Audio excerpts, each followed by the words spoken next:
महाभारत के प्रेमियों, मैं राम सागर शास्त्री आप लोगों के समक्ष रखने जा रहा हूं शल्यवध।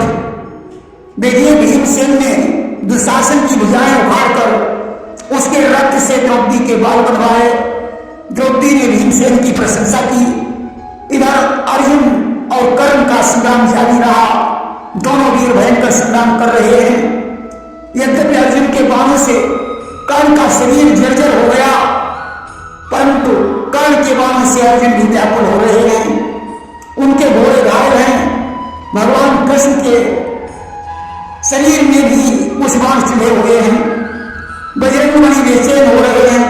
उस समय अर्जुन ने क्रोधित होकर तीक्ष्ण बाण का संधान किया, जिससे कर्ण का रथ 1000 कदम पीछे चला गया। अर्जुन बाण ओ पिपरिहारो असहस पैग पीछे रथ टट्टारो।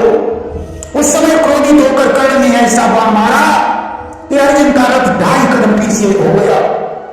भगवान कृष्ण ने कहा, धन्य है कर्ण, संसार में तेरा जन्म लेना सार्थक है। कि धन्य कर्ण जब जीवन तोरा, बाण घात डोलई रथ मोरा।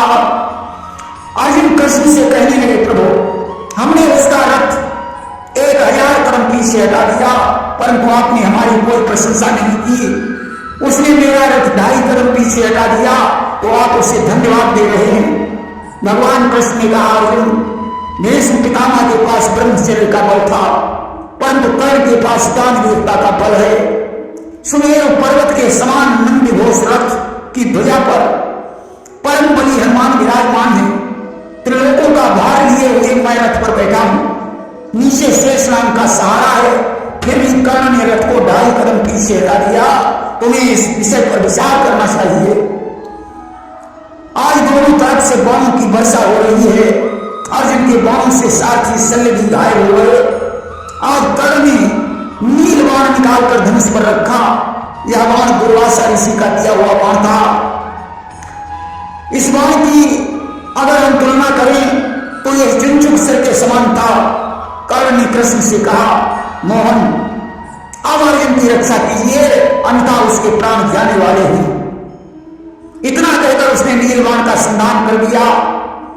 अर्जुन उस बाण को काटने के लिए प्रयत्न करने लगे, परंतु काट नहीं पाए। बाण जिस समय अर्जुन के कंठ के सामने पहुंचा, भगवान ने रथ को जमीन में धंसा दिया। अर्जुन और कृष्ण के मुकुट जमीन से बाहर निकले हुए थे, इसलिए बाण ने उनके टुकड़े टुकड़े कर दिए। शल्य ने हंसकर कहा, कर्ण जिसके रक्षक भगवान कृष्ण हैं, उनका तुम क्या बिगाड़ सकते हो? कि जाके सारथी चक्रधर मार सके ते ही कर्ण, अर्जुन के रक्षक सदा श्रीपति राधारवण। कर्ण ने शल्य से कहा, सारथी मुझे मिथुनी गाय का श्राप लगा है, इसलिए रथ को इस तरह से चलाओ कि उसके पहिए जमीन का स्पर्श न करें।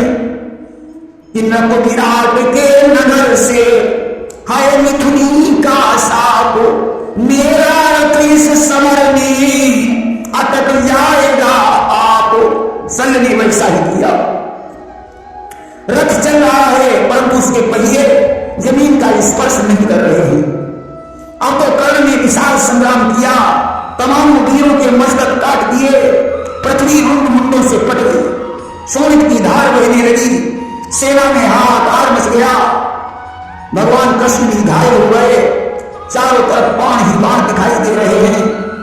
कृष्ण ने अर्जुन से कहा कि अर्जुन क्या बाजू टूट गए, रग रग तो टूटी जाती है, बलवीर कर्ण की मारों से डोरी तक छूटी जाती है। उस समय अर्जुन ने लाखों बाणों का संधान किया। कर्ण के रथ की चाल बंद हो गई। लाखों उपाय करने पर भी घोड़े आगे नहीं बढ़े। शल्य ने कहा, क्या किया जाए? कर्ण ने कहा, तो रथ को ही छोड़ दिया जाए। आज रथ को छोड़कर कर्ण संग्राम करने लगा। कर्ण की मार से सेना में प्रलय मच गई। सूरज अंधकार में डूब गए। सेना चिल्लाने लगी, कृष्ण मेरी रक्षा करो। कि पर उठी प्रलय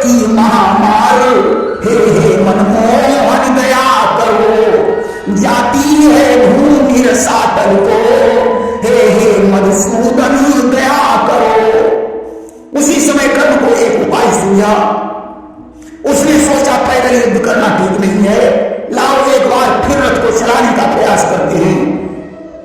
वह पहिए में जाकर बल लगाने लगा।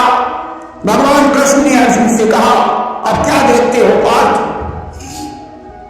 मारो इसके बाण। अर्जुन ने कहा, प्रभु निहत्थे वीर पर अस्त्र चलाना धर्म के विरुद्ध है। भगवान कृष्ण ने कहा, अर्जुन भीम को जहर देने में, लाक्षागृह में आग लगवाने में, द्रौपदी को निवस्त करवाने में, अभिमन्यु की हत्या करवाने में कर्ण की साजिश थी कि भीम को जहर लाख का महल द्यूत का खेल बन पहुंचाना। अर्जुन सारे षड्यंत्रों में था इसका ही ताना बाना। इसलिए धनुष उठाओ और बाण का संधान करो, ऐसा अवसर दोबारा नहीं आएगा। और सुनिए अर्जुन की संधाना और कंठता की तति मारे हुआना।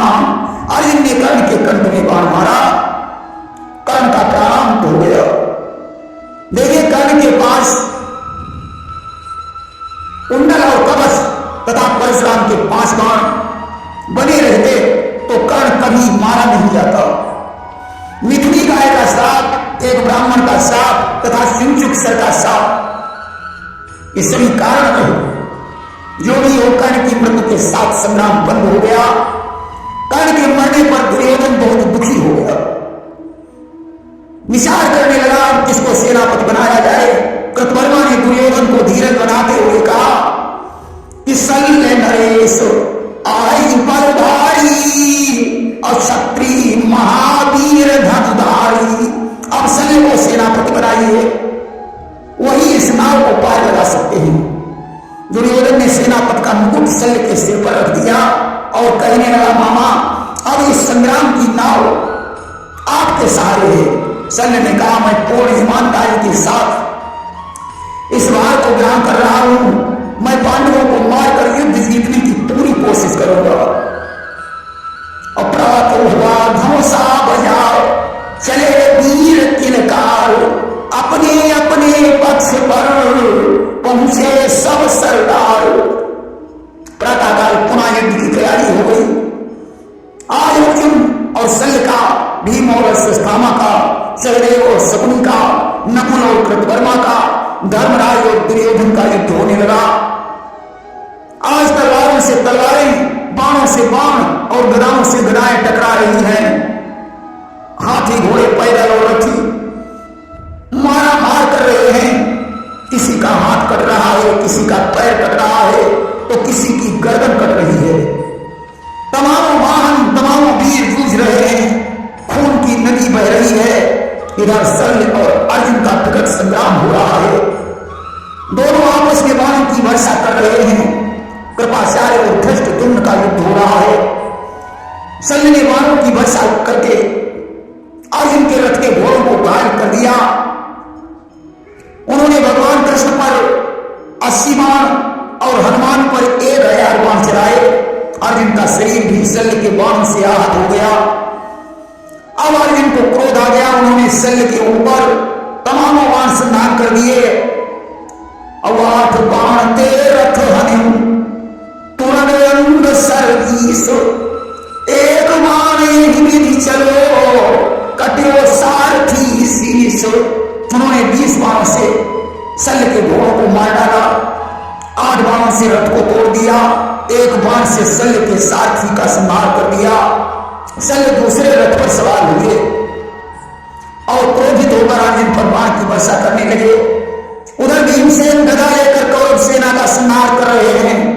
शकुनी ने दुर्योधन से कहा, जब तक सेनाएं आपस में भिड़ी हुई हैं तब तक मैं पीछे से वार करके पांडव सेना का संहार कर डालूंगा। दुर्योधन ने कहा, मामा चाहे आगे से लड़ो या पीछे से, किसी भी प्रकार से विजय प्राप्त होनी चाहिए। अब तो शकुनी पीछे से वार करके पांडव सेना का संहार करने लगा। भगवान कृष्ण ने देखा, उन्होंने अर्जुन से कहा, पार्थ उधर शकुनी पीछे से वार करके सेना समाप्त कर रहा है, चलो अब उसके पास चलते हैं। जब अर्जुन का रथ शकुनी के सामने पहुंचा तो ही वहां से अलग हो गया शकुनी ने सहदेव का सामना किया और शकुनी सहदेव के हाथों से मारा गया। उधर शिखंडी का पद अश्वत्थामा ने कर दिया। इधर शल्य और धर्मराज का युद्ध होने लगा। धर्मराज ने शल्य से कहा, मामा याद रखो तुम्हारी मृत्यु हमारे ही हाथों से होगी, ये हमने प्रतिज्ञा की थी। आज पहले तो दोनों ने रथ पर बैठकर युद्ध किया, अंत में हाथों में तलवारें उठाई और युद्ध करने लगे। जब दोनों तलवार चलाते चलाते थक गए तो फिर रथ पर बैठकर युद्ध करने लगे। शल्य ने धर्मराज पर एक शस्त्र का संधान किया, धर्मराज ने उसे इंद्रशर से काट दिया। शल्य ने शक्तिवान का संधान किया, धर्मराज ने उसे भी काट दिया। अब तो शल्य के शीश पर कौवे और गीध मंडराने लगे, नाना प्रकार के अपशकुन होने लगे कि सूरज पर छाया अंधकार, सन्मुख सियार चिल्लाने लगे, बेवक्त शिकार टूट पड़े, बादल सहसा घुमड़ाने लगे, पानी की जगह खून बरसा, शीश पर सवार उल्लू हुए, घोड़े ही से रथ लचक गया, झंडे के भी दो टूक हुए। शल्य को सूरज का प्रकाश नजर नहीं आ रहा है, सामने से सियारों के चिल्लाने की आवाज आ रही है, आकाश में बादलों की गर्जना सुनाई देने लगी, तारे टूटकर जमीन पर गिरने लगे, घोड़े हींचने लगे, रथ लचक गया, उल्लू शल्य के शीश पर आकर बैठ गए, रक्त की वर्षा होने लगी। शल्य समझ गए अब हमारी जिंदगी का आखिरी वक्त है। उस समय धर्मराज ने वीर रात्रि शक्ति का सम्मान किया, शल्य का संहार हो गया। अब तो शल्य के मरते ही महासंग्राम छिड़ गया। जो वीर जहां पर खड़ा था उससे वही संग्राम होने लगा। आज हाथी से हाथी, घोड़ों से घोड़े टकराए हुए हैं। इतना घोर संग्राम हुआ कि वह युद्ध भूमि शमशान भूमि में बदल गई। कृतवर्मा, अश्वत्थामा, कृपाचार्य और दुर्योधन युद्ध भूमि को छोड़कर अपने अपने प्राणों को लेकर भाग गए। धर्मराज तो समझ रहे थे कि कौरव दल बिल्कुल समाप्त हो चुका है। अस्त विजय नाद करके वे कृष्ण के सहित वापस लौट आए। इधर दुर्योधन को समझ में नहीं आ रहा था कि मैं किधर जाऊं। चारों तरफ खून की नदी बह रही थी। दुर्योधन उस खून की नदी में डूब गया। जैसे तैसे उसे द्रोणाचार्य द्वारा गाड़ा हुआ जैत खंभ मिल गया। उस खंभे को पकड़कर उसने थोड़ा विश्राम किया और अपने पुत्र लक्ष्मण की लाश के सहारे उसने खूनी दरिया को पार किया। मुकुट के प्रकाश से अपने पुत्र को पहचान कर दुर्योधन रोने लगा। सच्चे सपूत अपने कुल को मरकर भी पार लगाते हैं, लेकिन कपूत कुल के कलंक दोनों की आन डुबाते हैं। हे पुत्र, तुम सच्चे सपुत्र हो, तुमने मुझे मरकर भी पार किया है। दुर्योधन माता गांधारी और भानुमति से मिलकर व्यास सरोवर में छुप गया। इधर कुंती ने कहा, जब राजा नहीं मारा गया तो युद्ध किस बात का। कृष्ण पांडवों के सहित व्यास सरोवर पर पहुंचे। भीम और दुर्योधन का गदा युद्ध हुआ। भीम ने उसकी जंघा पर गदा का प्रहार किया, दुर्योधन की जंघा टूट गई। उसे ऐसा वरदान था कि जब तुम्हारे सामने सुख और दुख बराबर होंगे तभी तुम्हारी मृत्यु होगी। तो कृष्ण पांडवों के सहित वापस लौट आए। उस रात भगवान ने अर्जुन से कहा, आज युद्ध का आखिरी दिन है, चारों तरफ हलचली मची हुई है। वे पांडवों को शिविर से दूर ले गए। उन्होंने शिव से कहा, तुम द्वार पार बनकर शिविर की रक्षा करो। वहीं अश्वत्थामा दुर्योधन के पास पहुंचा। उसने कहा, राजन, कोई तुम्हारी आखिरी इच्छा हो उसे मुझे बताओ। दुर्योधन ने कहा, अगर तुम पांडवों के शीश काट कर मेरे पास लाओ तो मेरे प्राण सुख से निकल जाएंगे। अश्वत्थामा ने कृतवर्मा को साथ में लिया और भगवान शंकर को प्रसन्न करके द्रौपदी के 5 पुत्रों के शीश काट लिए। द्रौपदी जब चिल्लाई, सैनिक जान पड़े।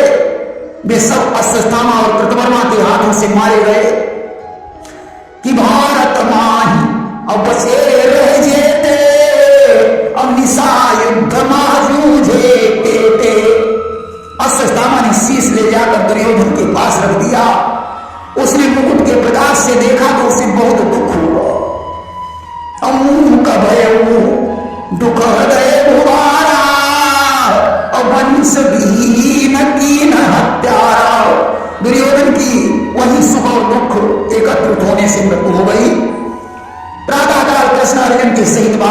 थे।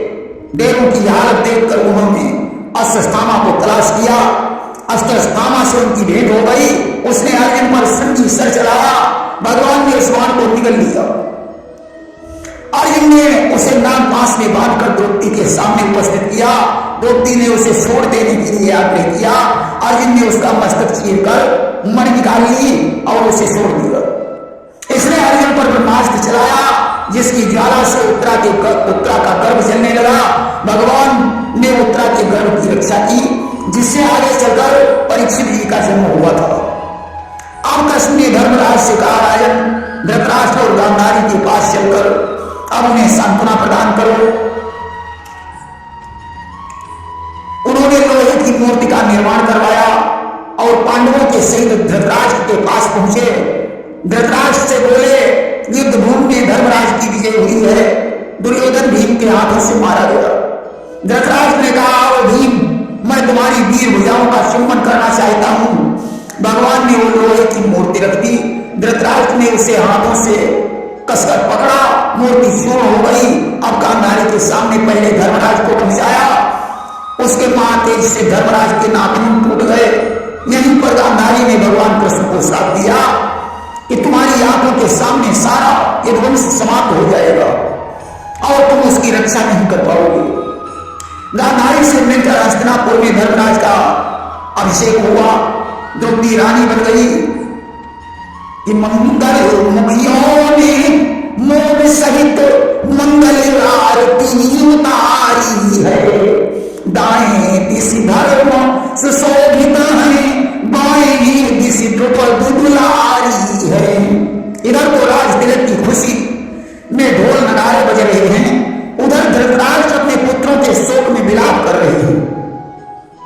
व्यासदेव, संजय, विदुराज उन्हें धैर्य बना रहे हैं।